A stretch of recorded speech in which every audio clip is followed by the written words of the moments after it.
Yeah, a lot has changed. I was actually over at my parents' last night and we had dinner and they were like, what are you doing this week? And I said I was coming back here. And then I got to thinking, I don't know if I've been to the classroom side of Burlington High School since I graduated in 2010. And I've been to the sports, I've been over in the gym, but I haven't been to the classroom side in a very long time. So I'm glad to be back. Thanks for having me back. Happy to be here. Today I'm going to talk to you about my career as a firefighter. I'm actually going to talk a little bit about my journey as well. It's a little unconventional as many firefighters find their way to firefighting. So yeah, I guess I could start when I graduated in 2010. I was big into sports. I loved athletics and I wanted to kind of see what kind of careers I could make out of that. I loved helping people. And so I thought about athletic training. And when I left here, I went to Central College in Pella, Iowa for 4 years, and that's where my freshman year I was trying to keep my mind open. I went there for specifically athletic training, and anybody know at Scott Lineball, Kyle Peterson from here? Yeah, yep, I thought I saw you with the soccer shirt on. So I was heavily influenced by Scott. He was so great to me. He was a wonderful, kind mentor. And that's why I was like, yeah, I think that's something that I want to do. I kind of followed him along his ways, and I like job shadowed him, and I thoroughly enjoyed that. So I was like, yep, all in on the athletic training. But freshman year, I still was like, okay, keep your mind open, see what else you want to do. And so I took several classes that freshman year, that first semester, and still landed in athletic training my second semester. And that was a really good adventure for me. Graduated in 4 years, got that degree, passed my test, moved back to Burlington, and started working at the hospital as an athletic trainer for Mediapolis. At that time, it was only a part-time job, so 20 hours a week, but they also offered me another part-time job to make 40 hours a week job. The second half of that was personal training, fitness specialist, working in the gym a lot. And that actually was a great combination for me. I love working out, I love sports, I loved athletic training. It worked so good for me for a lot of years. So I was up at Mediapolis 2 or 3 times a week as an athletic trainer, back down in the clinic doing rehabs and all those things, and thoroughly enjoying, like I said, all of those things. Along with the other half of my job, that fitness specialist side, I was able to go help and train firefighters in Burlington. I was down there twice a week, and they would come to our facility as well. The police and fire, there was actually more police officers that came to us at the hospital than... Oh yes, I remember you tortured me. Yep, Billy, you came, yeah, you were there. So I really dove into that tactical program too, because that was very passionate for me. My history, my grandpa was a police officer, my dad's a police officer, my brother's a police officer, so long family history of that tactical side of that. I was never destined to be a police officer. I knew that the minute I was 10 years old, and my brother was way more into that side of things, and you could definitely tell that him and I were different people that way, and that was really fine. I was good with that. I was way good with that. So as I continued to work with these firefighters, I saw what they did every day when I was down in the fire station, and I got to know them. They became some of my really good friends, as long with police officers as well. The people that I would hang out with on the weekends, actually. So 2020 hit, of course, COVID year, and a lot of things changed, right, for a lot of different people. As far as the schools closing, sports closing, all of that, I had to transition my job, or the hospital transitioned our jobs to be screeners, sitting at the front desk and taking temperatures for several weeks, lots of night shifts, lots of different things, and with a lot of uncertainty in the waters. And that's when I was approached, and the fire department actually was going to lower their requirements to test for them. And I'll get into all of that in a second. but they kind of lowered those requirements to somebody that could go in and then be trained by the fire department. So I could go in with my high school degree, which is what we can still do now. You can go in with your high school degree and the fire department will help train you up to the standards that you need to do your job. So they'll send you to EMT school, paramedic school. Like I said, I'll get into all that, but my friends came to me and was like, hey, this is a great opportunity, what do you think? And honestly, I never thought about it. I saw what they did every day and I loved it, I thought it was cool. But I never had even crossed my mind. So my initial reaction, to be totally honest, was like, you want me to run into burning buildings. You think that's a great idea? And he's like, yeah, I think you'd be good at it. And I said, I don't think so. And then that next night I was screening at the hospital and I was like, okay, take your time, think about it. It's a really great schedule, really great job. Like, what do you think you can't do about running into a burning building? And I wrote down some things and all of them were fixable. I could overcome any of my mental things about running into burning buildings. I said, okay, let's give this a try. Let's see if I can do it. And once again, there's a testing process, a physical agility test that I was like, whew, gonna have to get more strong and capable of that as well. So I started working out pretty hard and I started practicing what that physical test was. And that coming June, you get 4 chances to pass. I failed one time, passed the second. I ended up passing that second time. And then I took the written test and I did my interview and it was all like a whirlwind. And then all of a sudden, this was my new career path. And I was stoked, so excited. I'm so glad I jumped with 2 feet into this career. And I realize that's a long backstory, but like I said, it's a very unconventional way to become a firefighter. And a lot of people think when you are 10 years old and you're around the fire trucks and you're loving the fire trucks that you want to be a firefighter. That right then and there, you join a volunteer department, you join the Explorer program, and you're well on your way to becoming a firefighter. It doesn't have to be that way for you. I'm a very different case. Like I said, I was full sending my career into athletic training and realized that this was something that I enjoy much, much more. Even with some hesitation, like I said, at the very beginning, that was my initial reaction. You do not want me running into burning buildings. That is not what you want me to do. And once I focused on all the things that was telling me not to go into burning buildings, I realized I could give it a try. And now I love it. And now if there was a house fire, I would be trained to my professional abilities to go in and put that fire out. That's what's the cool part. Like I said, so I share that story because everybody has different paths in their lives, and I encourage you to find whichever path you feel right now, but also give yourself grace if that's not exactly the path you end up on. And keep on trying to find something new and different that you feel that you belong. Cool. Anybody have any questions on my journey? Awesome. Okay, so now we'll get into the nuts and the bolts. I know you guys have questions on a piece of paper, right? So if I don't hit on those, I have not seen your piece of paper. So, okay. Cool, knock that one off. So, perfect. I think I'm gonna hit on all of these and then please ask any questions. I'm not one to sit up here and read off this. I'm not one, I love to chat. I love to have conversations. So please chat it up with me, okay? Point it this way. Point it this way? And it should work. Do I hit the forward button? Yeah. Or maybe I turned it off. We haven't used it in a minute. Thanks. Yep. It's lost its connection. I was just being. I don't know. If this is its connection, everyone's supposed to.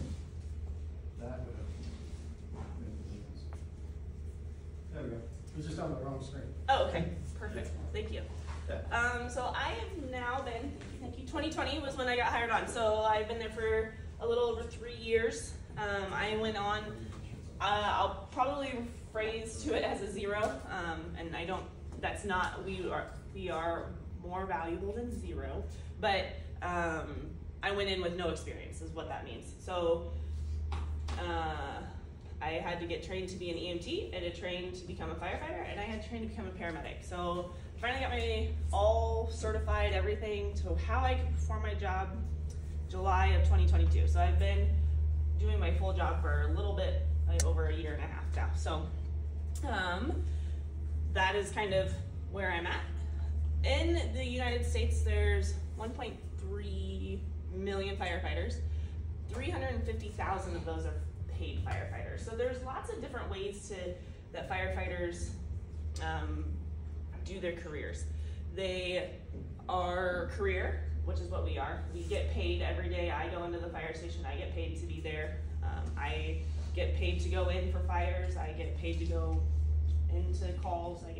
Anytime I go into the fire station, I'm getting paid.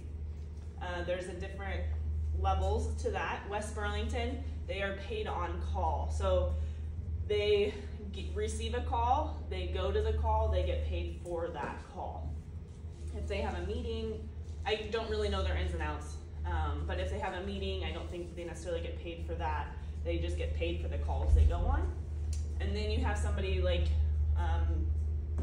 Minneapolis, Yarmouth, they are all volunteer. So, and my heart goes out to all the volunteer firefighter, EMS, because that is a huge burden that they take on because they want to. Like that, they're not getting paid to be there. They want to help somebody so bad that they're going to get up at 2 a.m. in the morning and go on these calls. That like Henderson County, we go over there a lot, which is over in Illinois, and those people are very gracious to get up and go on these calls and help these people and do the things on a volunteer basis. So there's a lot of different things, and I know McIntyre talked about the EMS side, so I'm going to really try hard to focus on the fire side. But I'll be honest, I'm on an ambulance all the time, so I will focus on the fire side, but I will speak on a little bit of the EMS because that's what I know so well. So firefighters, they, like I said, volunteer, paid on call, or career is any of those different ways. So even if you're thinking like this might be something you're interested in, you can always look at those volunteer services as well. Okay, so I'm in that first picture. I don't know if there's a little pointer thing on here. But that was when I was training these guys, and we did a pool class one day, and that was really fun. And then these are just the benefits of the job are huge. They're one of the biggest reasons I made a career switch. Our pay is very well. I think I have it in here. It's the national average is $45,000 a year right now. Our retirement, our pension system, second to none. Like I said, I have a family that has been in the pension system, in the police side of things, and I was at the hospital saving my butt off basically for everything I could, and watching them be able to be successful because they'll have a pension when they retire. So what a pension means is, maybe McIntyre talked about this. What a pension means is you're still putting money from your paycheck into the pension system at the state. When you retire, that pension system will give you a check, a percentage of what you make the last year that you're working there. So it's a percentage of that, and you get that check every month as a very basic scenario. You get that check every month until you pass away. It's really, really, really a huge benefit of police and fire. It's wonderful. Yes, it is huge. And it's hard for you guys to kind of understand that, but trust me when I say like that it is a very, very, very, very, very, very, very, very huge benefit, a retirement benefit that is second to none. My favorite part, besides the pension system, because eventually that will work out really well, is our work schedule. We work 24 hours on and we get 48 hours off. So, for example, tomorrow I'll go in at 8 a.m., Tuesday, 8 a.m., and I'll get off Wednesday at 8 a.m., but then I get all day Wednesday and all day Thursday off, and I don't have to go back till Friday. So if you just take one day off, so I just had Saturday off, then I got 5 days, because my last day at work was last Wednesday. So I was off on Thursday morning at 8 a.m., regular scheduled days off, Thursday, Friday, and then I was supposed to work Saturday, but I had that day off. So then I was off Thursday, Friday, Saturday. My regular scheduled days off was Sunday, Monday. I got 5 days off for just taking 1 day. And in the month of November, I'm a big deer hunter, so I take time off to do that. I took 6 days and I had the 3.5 weeks off to go deer hunting. So those are another really, really cool part of the job. And something that's like, I can look into 3 years from now and say, who knows what comes up in 3 years, but I know which days I work because it's on the exact same rotation, if that makes sense. That's really, really, really another good part about our job. The team environment, I grew up in sports. I love being on a team. I feel like I work on a team every day. And our shifts are made of 15 people. Usually we have 11 people working each day. And so that's 11 people that I get to work with on a fire scene. And to work a fire scene is a very team effort. There's, especially in the first 5 minutes of a fire, we have to put water in the fire, we have to get a hydrant hooked, we have to throw ladders, we have to make sure the gas is turned off, make sure the power is turned off,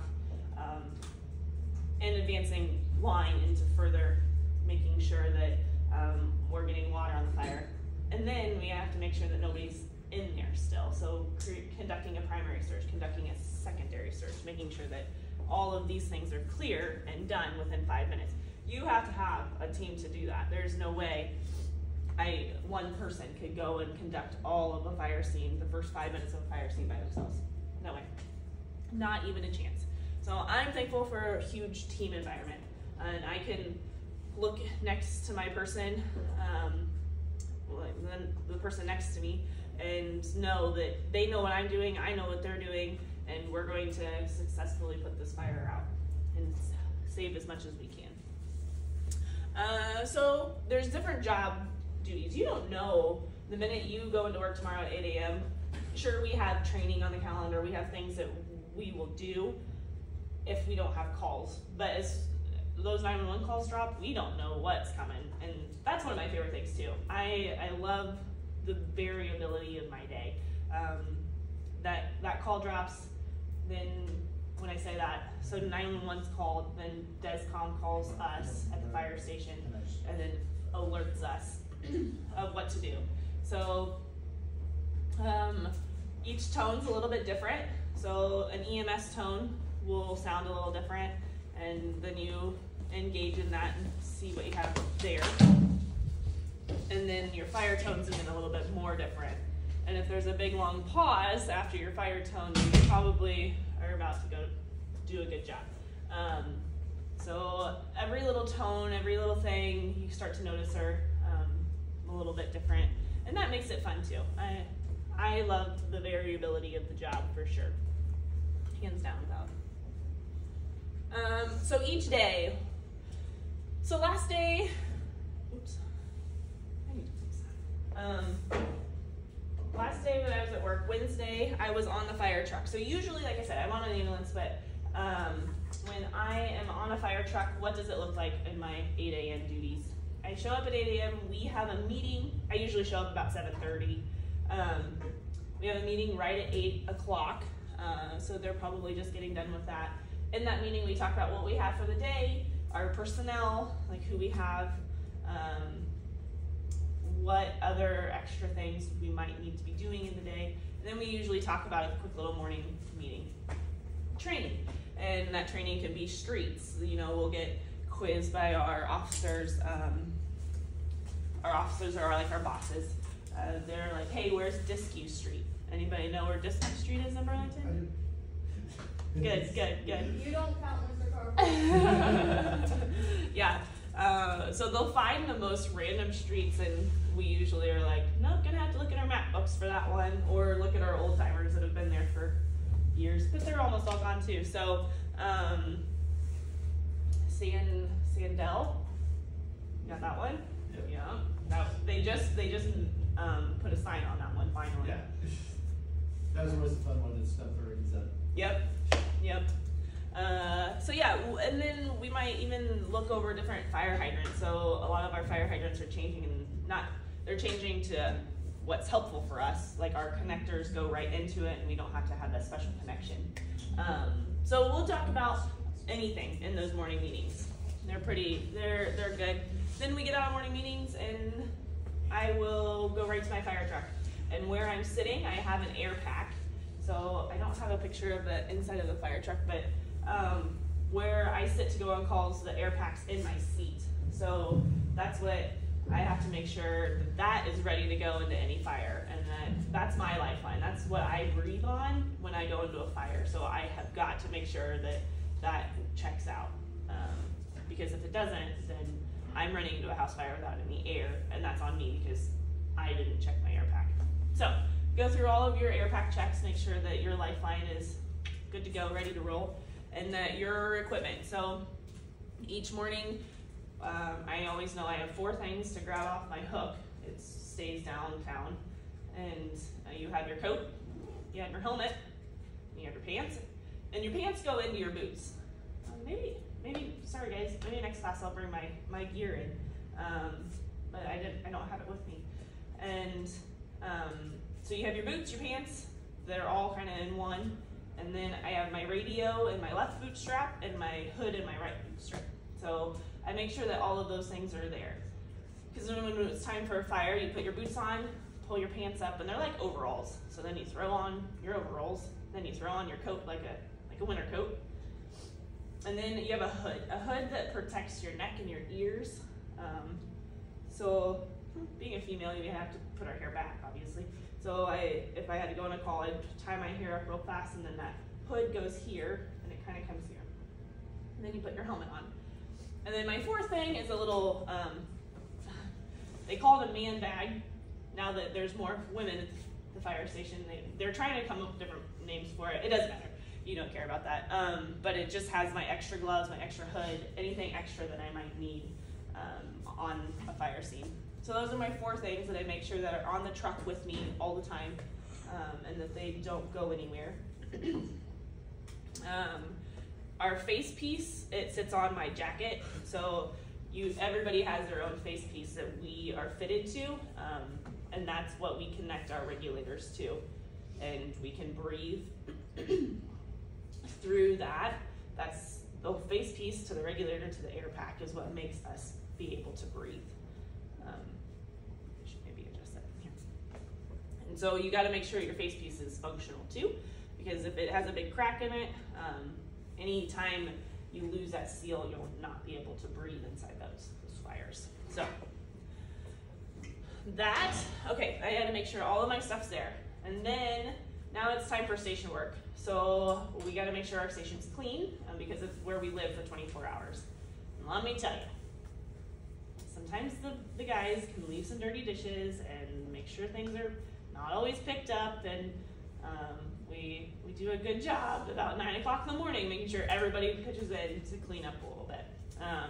So we all do our station chores, make sure everything's clean, and then we kind of start our day. Sometimes we have training at like 10 o'clock where we go out into the community and we'll take a tour. So last day we took a tour of the like Fun City Turf, or Fun City courts, those brand new courts out there. And so what we're doing when you see us out there, we're looking for like connections into the building. They're called fire department connections. A lot of times firefighting is very simple. We're very simple-minded. Like, keep things simple so that in those forward-thinking times, it just makes sense. So the fire department connections sit on the outside of a building, and we put our fire truck hoses right to those, and it can fuel the sprinkler system. So we have, like, there's a fire alarm. Where's our sprinklers? None. None? Okay, cool. That's reassuring. Yeah. Actually, this building was built before they had the regulations. Before it had to. We're putting in to use this new building. Okay, yeah, so when you go to your classes over there, look up and you'll see the little sprinklers. Our connectors run right into the building, and it pumps water into those sprinkler systems, okay? So that helps us. So we did a tour of that. Then we got a call. We got a call to go help somebody in an elevator. I had never done that before, but the people I was with obviously had, and so I got to learn how to save somebody out of an elevator. And there's a special key that you use, and you twist it and open it, and then the door just slides open and the person steps right out. That was kind of a fun, different call. I won't share many other stories, but that was kind of a part of my day that I had never done before, which was really cool. After the tours, then we had lunch, and then we had training. We had a 2-hour training for EMS. So once again, I won't talk too much about EMS because I think McIntyre already hit on that. But we had a 2-hour training on that, and then we got to kind of do our thing for the day. And so during our free time, I like to do physical fitness. So I love to work out. That's something I enjoy. It clears my head. So I take that time to hop on the treadmill. We have a weight room. We have anything you need to kind of work out. So that's what I kind of take. A lot of times public education, like tours will come in to the fire station. We'll give a tour of the fire station. We'll go out and about and kind of chat, have these conversations with people about public safety. Of course, October is fire prevention month, so we go out to the schools and chat about fire prevention out there. And of course, anytime, like I said, anytime a call drops, that's our main priority. Everything else kind of stops. Just because we're in an EMS class with Jim Steffen doesn't mean that we're gonna wait on our 911 calls. So if a house fire drops at that time, we just get up and we go do our job and make that our priority for the day. And then after we get done, there is paperwork we have to do. As a firefighter on the fire truck the other day, I didn't have any paperwork to do, which is perfect. Sometimes it's nice to not have to necessarily do paperwork. I'm sure McIntyre, yeah.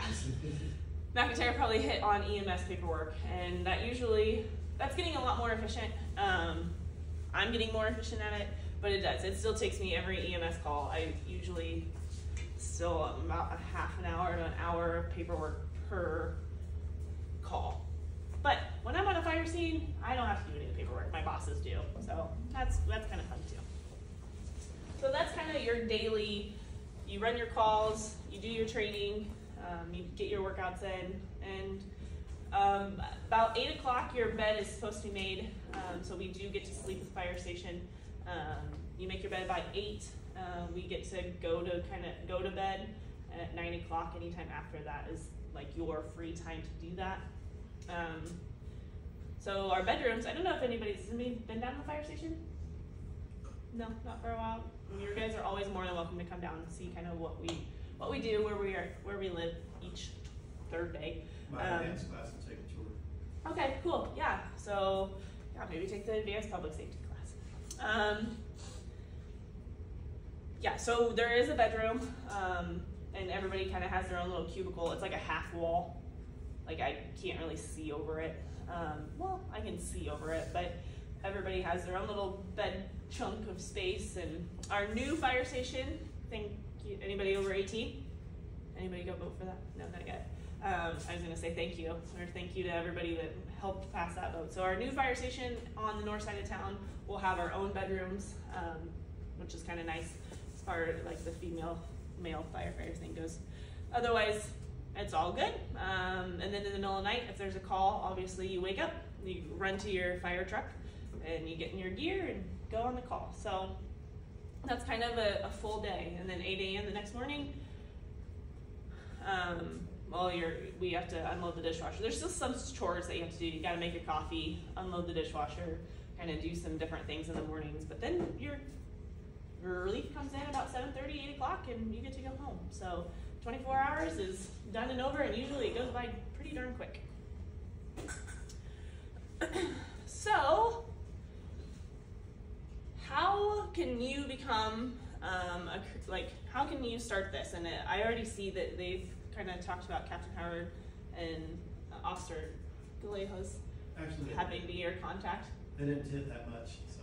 Oh, okay. So we have an Explorer post, and what that means, anybody over age of I think it's 14 can be in it. So you guys would all qualify. Everybody in high school qualifies. And they meet about once a month, and they do kind of some fun firefighting things. So our explorers one was at a fire scene. They can do ride time, so they can ride along with us. We have one that's been riding with us probably about once a week. And then he was on a fire scene, and he helps like clean up with us, and he's very active. That explorer is very active and really enjoys it.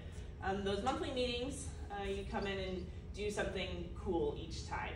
So you might be able to be an extrication class where we cut up cars. You might learn something EMS. You might learn how to roll hose. You might learn how to put out fire. You might learn, there's so many options, and Captain Howard is the contact on that, and he has a lot of good visions for that as well.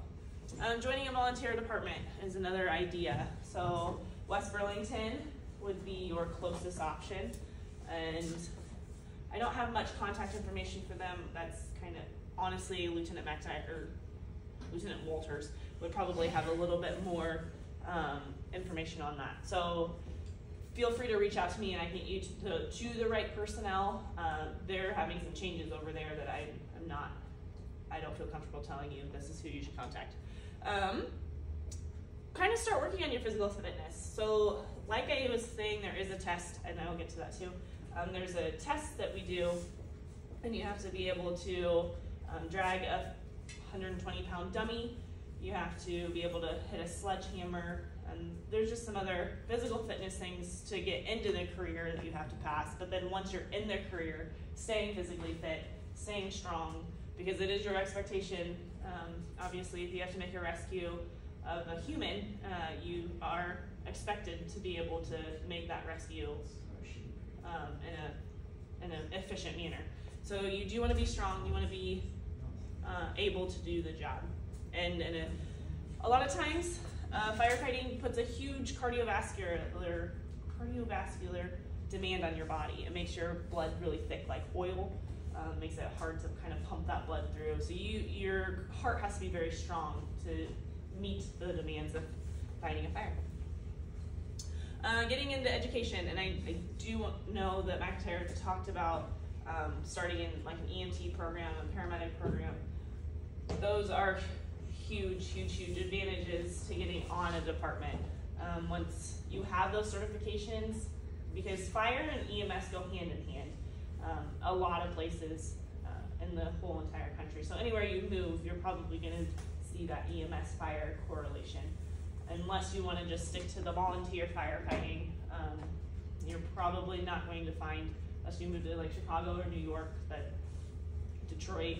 If you want to be a firefighter, then go to Detroit, and you are going to get probably 18 fires in your 24-hour shift, and you are going to be run ragged, and that would be incredible for like 6 days, I think. I would love that adrenaline of being like literally fires getting toned out every 20 to 30 minutes. Detroit is a very big fire-ridden city. That's why I say that. It would be so much fun. That adrenaline would be incredible to go from one fire scene to the next fire scene to the next fire scene to the next fire scene.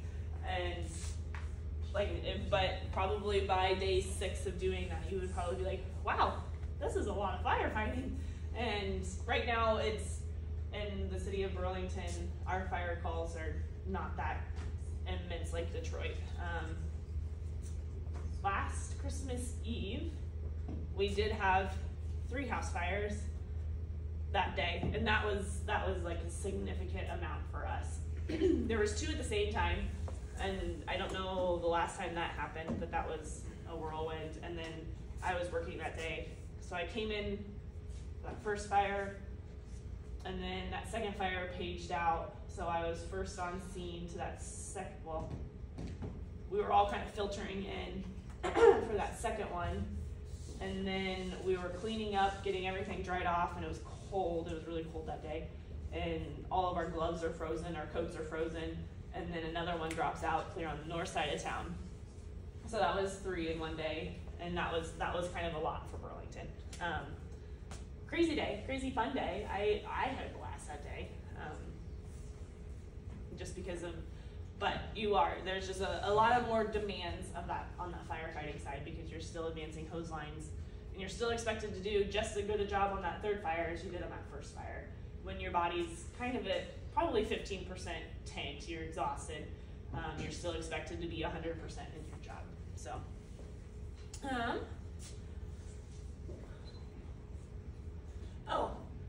so you can go and get your fire science degree. There are AAs, like going to SEC and getting your Associates of Arts degree. You can get your bachelor's in fire science, and I think you can even get your master's and PhD in fire science as well. So fire science isn't just something that you can kind of stay local to. You can definitely expand your knowledge. I can't speak on this because I'm not one. I enjoyed school, but I didn't enjoy school enough to keep going. Once I was done, I was ready to be done. But we have people in our administration that have gone on and gotten their master's degree in fire science, and they love that student side of it. I'm so much more of a hands-on person that I learn when I go into fires, rather than reading in a book. But their knowledge base on fire is much greater than I would have. Western Illinois University has an incredible fire science. Yep, 100%. That's over in Macomb, an hour away. Yep, 100%.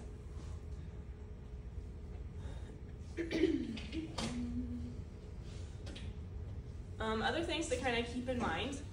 Good morning, how are you?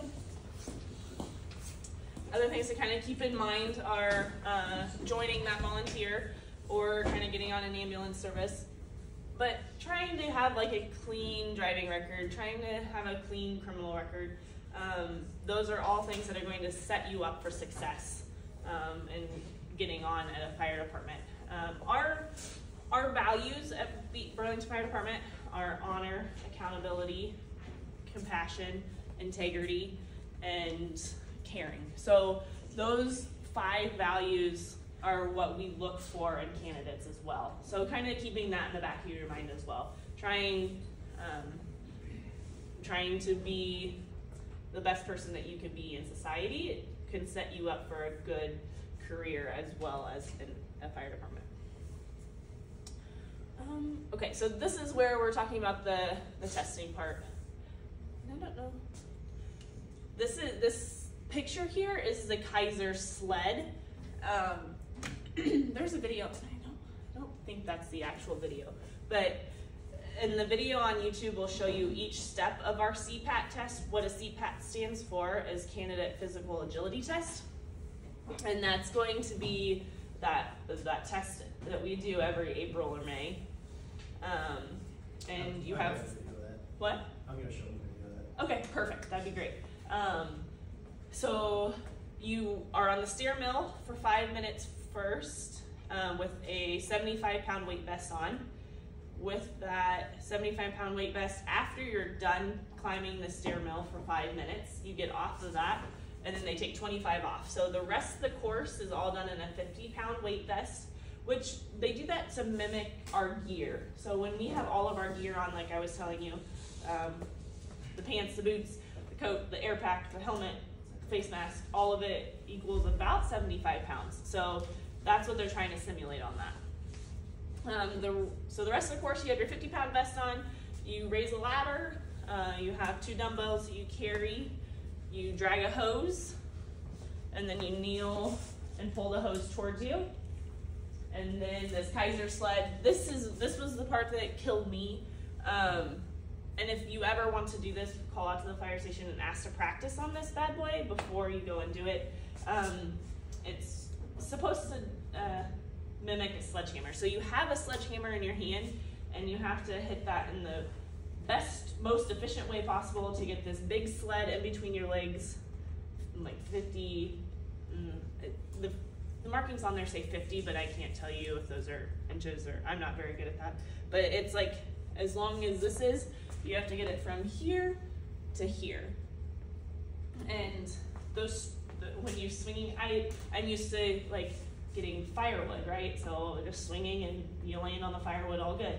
Well, this thing in between your legs, that's what I was doing, and it would go like minuscule inches. It was just like, eat, eat, eat, eat. And then I'd watch the next guy go, and he was like, choom, choom, choom. It took him like 5 slams to do it. And I remember looking to one of my friends, and I'm like, I don't know if I'm ever going to be able to do that. And he's like, nope, what we're going to do is you're going to be in here in the next 5 days, you're going to figure it out. I said, okay.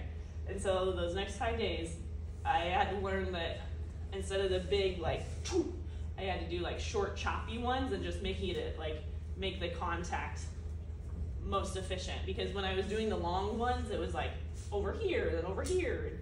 So making it efficient and hitting it. So we made it the next week. Figured it out, it was all good. And then we have, after this one, you climb through an attic simulator, and you just, it kind of just helps with like knowing that you can get through a small space. That one wasn't too bad. And then you get out of there and you walk to the very last one, and it's the dummy drag. So we have a rescue Randy that's 120 pounds, and you grab him by the wrist and you have to drag him backwards the whole length of our bay. So it's once again, I'm not very good at. But in the video, you'll be able to see that as well. Those suck because they don't get like a normal person. Right, yeah, there's a lot of a bummer about that. There's a lot of like friction.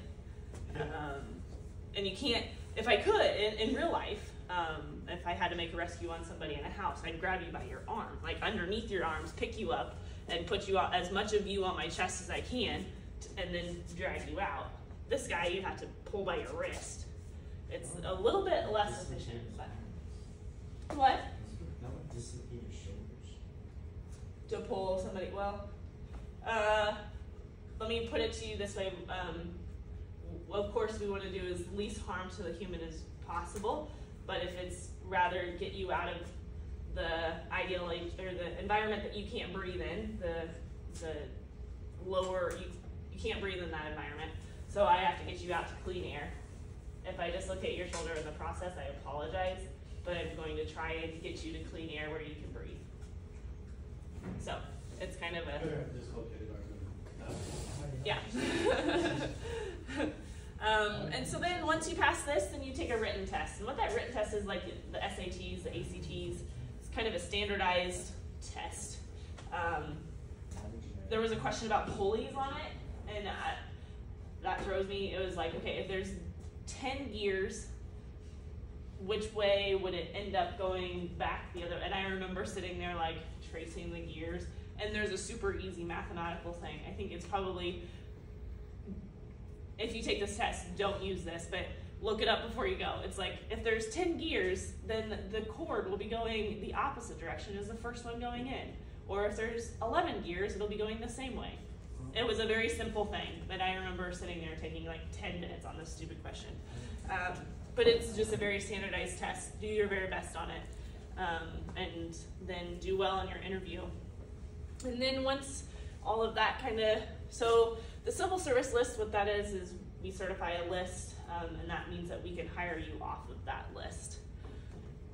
And then you go in for your interview, and if you do well in your interview and we decide that you are hireable, then we'll put you through a background check at the police department. And then you pass that, and then you're well on your way.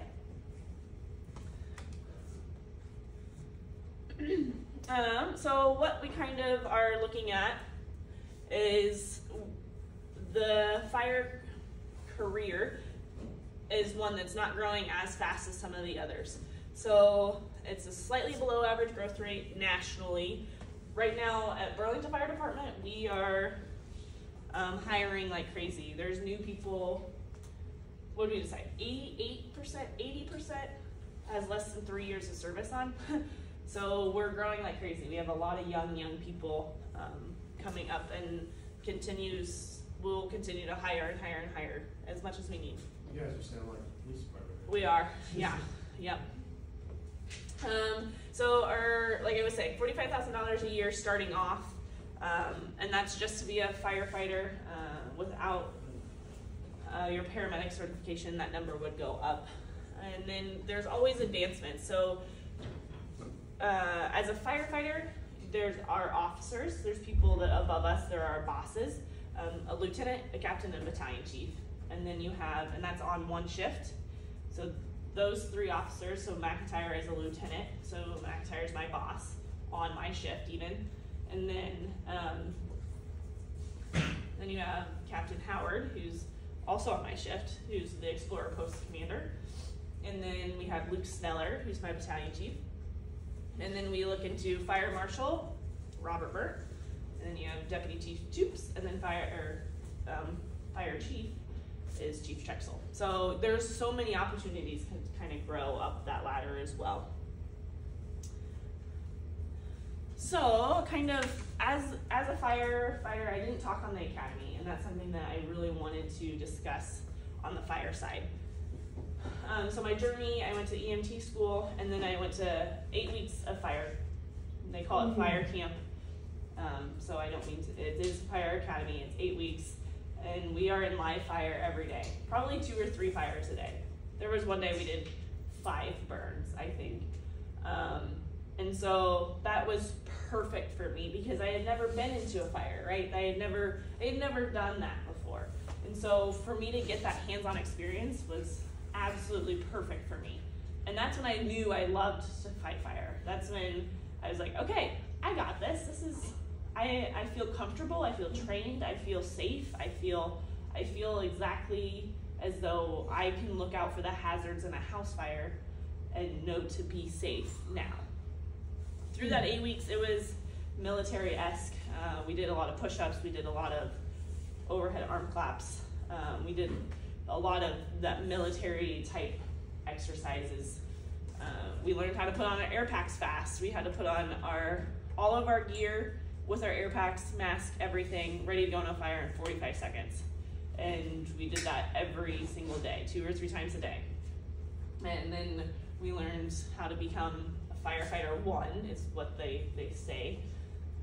So through that 8 weeks, I learned a lot about myself. 1, I learned that I could do a lot of hard things. I learned that I could do, as a female, that I could do, maybe I could outwork some of the guys. Like that was a little bit of a goal of mine, if I'm speaking to the females in the room. I wanted to prove to myself that I could do this job just as well as my male counterparts, and you definitely can. Don't ever feel like you're shortened on that. As long as you put your mind to it and you put one foot in front of the other every day and are determined to do that, then please go and do everything that you want to do in this world. And that was a huge thing for me. So that 8 weeks, we do things called night burns. So they're the big culmination of where you put it all together. You're working with your team, you're working with your company, and everybody. And there's like 5 or 6 fires in this building, and you have forcible entry. You might have a car on fire. You might have victims to rescue. They make them as hard as they possibly can, so that you can prove to yourself and your company that you can put out all these fires, rescue all the victims, get through all the doors. You can do all the hard things so that you are ready to come back to your city and do the exact same thing. So that fire academy was huge for me, and that's what played an integral part in me becoming the firefighter that I am today. So, what kind of questions do we have? We have a little bit more time, 10 more minutes. So the hiring process, I kind of talked about that. What are some of the jobs? So yeah, at BFD right now, I was an EMT slash firefighter, and now I'm a paramedic slash firefighter, and that's kind of where I'm at. Like I said, there's definitely, like McIntyre's lieutenant, there's definitely things. I also love to do the fitness side, so like I do Fun Fitness Fact Friday, so we work every 3rd Friday, so I always present in our morning meetings a training on fitness. So that's not necessarily a position, I would say, but you kind of find your niche inside your shift of how you can provide your shift knowledge, be better for your shift, make your shift better, all those things. Oh, how has it affected my life? There's been a lot of changes in my personal life, but it's all been for the better. And I solely account for growth in myself and doing the hard things of being a firefighter, being a paramedic, and doing things that I didn't think I could do or know that I could do until I could do them. And now that I can do them, it's a very self-confident growing experience. And I will always, I've never been somebody to put other people, like, I've always been somebody to put other people's before your own, but really reflect on yourself and be proud of yourself every day. There's a lot of things that I've accomplished that I didn't feel were big accomplishments. I always just thought it was a part of life. But in reality, every day that you have a good day is a really, really good thing. And there's been a lot of things that I have accomplished that I couldn't do without the support of the people around me, but I also know that came from me. So this career's been a very self-growing and self-confidence booster for me. The schedule's been awesome. I have been nothing but a better human since becoming a firefighter.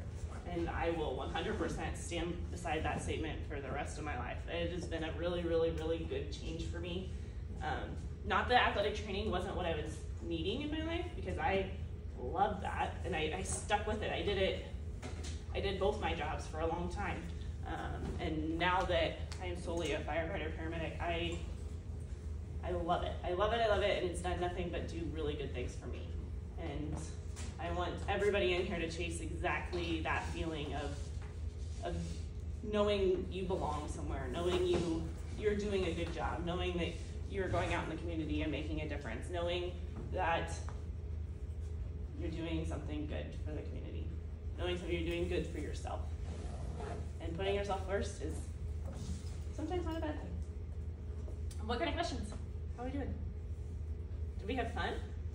What station you at? Good question. So I am all over the place. Like I said, I'm usually on an ambulance, so that gives them 3 options to put me. And so earlier in the month, I was downtown, and then the second half of the month, I'll be out at Station 3 at West Burlington. Yeah? How did it affect your Family life? Okay, yeah, so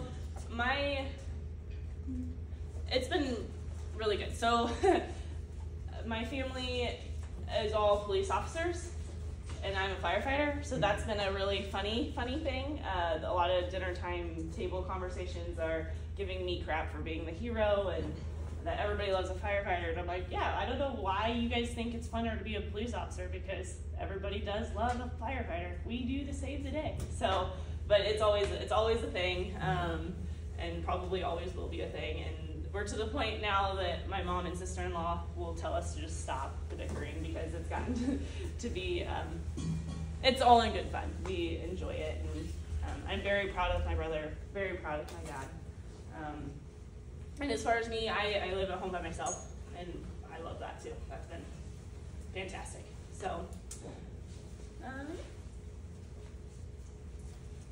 what other questions?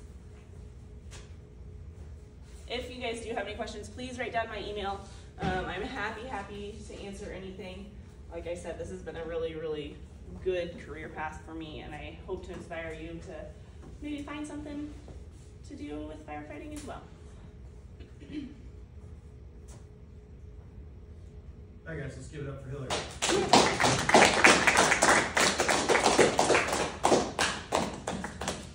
All right, so tomorrow, guys, we will have Mark Crooks here.